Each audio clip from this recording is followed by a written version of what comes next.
Folks, hope you all are doing well. I'm Karan Bandal from Econosite, your weekly wrap on economic news from India and around the world. So let's get started with the big three. The simultaneous slowdown of three major economies. Three major economies, US, Europe and China, are highly likely to slow down this year. Europe may even slip into recession and US might just narrowly avoid one. Many experts have voiced concerns that a simultaneous slowdown in these big three economies will have significant spillover effects on the rest of the world in the form of slower growth, unemployment, lower income and fall in consumption. In short, more unhappiness. There is no common or single factor that is causing these countries to slow. In China, it's the poor management of COVID-19 epidemic. In US, it's the consequences of excessive fiscal and monetary expansion or stimulus. In Europe, it's the energy supply shock caused by the war in Ukraine. Europe seems to be in the most precarious situation. Experts posit that Europe is getting poorer with every passing day compared to the US because they are forced to part with their pandemic savings to pay an inflated price for heating and fuel. This is not true in case of US since US produces the energy it needs domestically. All is not bad though. It is expected that this slowdown will be short and shallow. Let's see why. In case of China, after Western customers abandoned Putin, China is benefiting from favorable oil purchase deals with Russia, helping them keep inflation levels low. And its abrupt removal of zero COVID policy means economy will completely open up after being held back for over 3 years, leading to an unleashing of pent up demand. In case of the US, macroeconomic indicators are in a decent shape with unemployment rate at 3.7% and inflation already starting to come down, dropping from 9.1% in June 22 to 6.5% in December 22. US is also benefiting from its energy exports to Europe. Look at this. Just two American oil companies, ExxonMobil and Chevron, will make a combined profit of around $100 billion in 2022. So, barring a new or an unexpected shock, we can be cautiously optimistic that the global economy should be able to ride out this slowdown. Now, here is the example of what this spillover might look like elsewhere in the world. Taiwan exports continue to fall. Taiwan trades heavily with China, US and Europe, with China being its biggest trading partner. Taiwan's Ministry of Finance reported that its exports for the month of December 22 came in at $35.75 billion, 12.1% lower by value year on year. This is the lowest export number in 20 months and exports have now fallen for the fourth month in a row. Drop in exports in November 22 was even higher at 13.1%.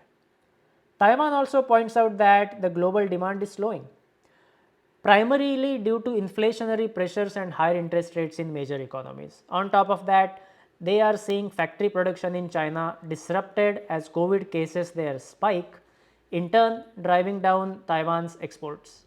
And the ministry expects this downward trend to continue in the first quarter of 2023 as well. We are likely to see similar declines in exports in rest of the world, including India, but as far as iPhones are concerned, India has doubled the exports. We discussed a few weeks back that India is likely to export $10 billion worth of smartphones this fiscal year, an all-time record. iPhone makes up a significant piece of that pie.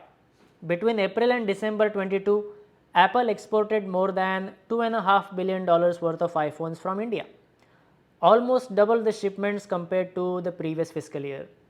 These iPhones are being manufactured in the two main facilities in southern state of Tamil Nadu. Suffering from China's mismanagement of COVID, Apple has been looking to replicate its comprehensive China supply chain in other countries. The only problem, according to Bloomberg Intelligence, is it would take about 8 years for Apple to shift a mere 10% of its production capacity out of China. China makes 98% of the iPhones sold globally. Anyways, back to the point I was making, Indian exports are going to slow, but they might get cushioned to some extent as companies looking for alternative to China enter India. This slowdown will show up in India's GDP numbers. Let's look at estimates released by NSO of India. NSO is National Statistics Office. India likely to grow at 7% this fiscal year ending on March 2023. NSO's first advance estimates for the full fiscal year reveal some positives and some negatives. NSO has penciled in a growth rate of just 4.5% for the second half of this fiscal year against 9.7% in the first half, a sharp deceleration. This also means fiscal year 2024 will be a more difficult year if the trend continues. On the flip side, nominal GDP growth is expected to be 15.4% this fiscal year, higher than expected, meaning government can spend an additional 97,000 crore rupees or roughly $12 billion without breaching fiscal deficit target of 6.4% of GDP. NSO estimates growth of 7.7% in private consumption expenditure for the full year. But what worries analysts is that they predict a 0.2% contraction for the second half of this fiscal. Private consumption expenditure is the main pillar of the Indian economy. It shows that the pent-up demand for goods witnessed after the second COVID wave has almost evaporated. But what comes as a relief for the policymakers is that NSO expects GFCF to jump by 8.4%.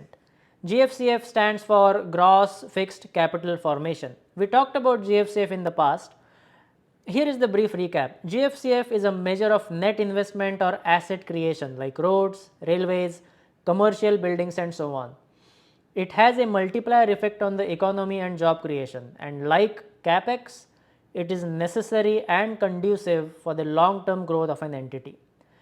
A healthy growth of 8.4% here is an excellent news for the economy.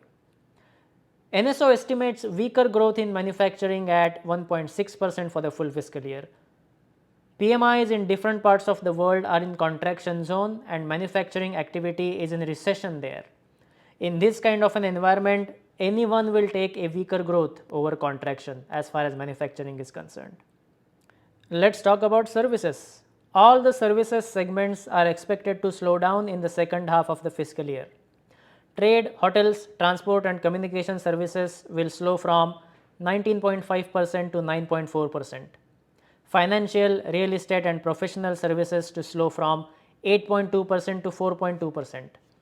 Defense and other services to go from a growth of 15.3% to just 1.7%.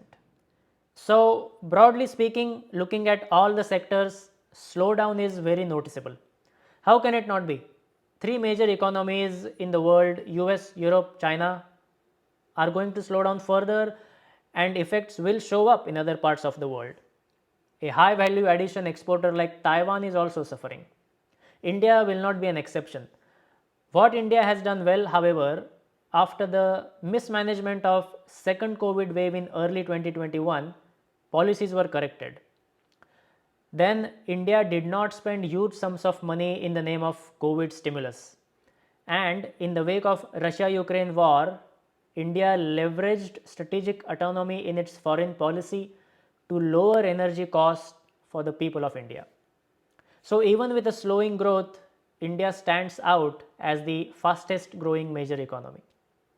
I hope you found this week's wrap interesting. I will speak with you again next week. Until then, take care.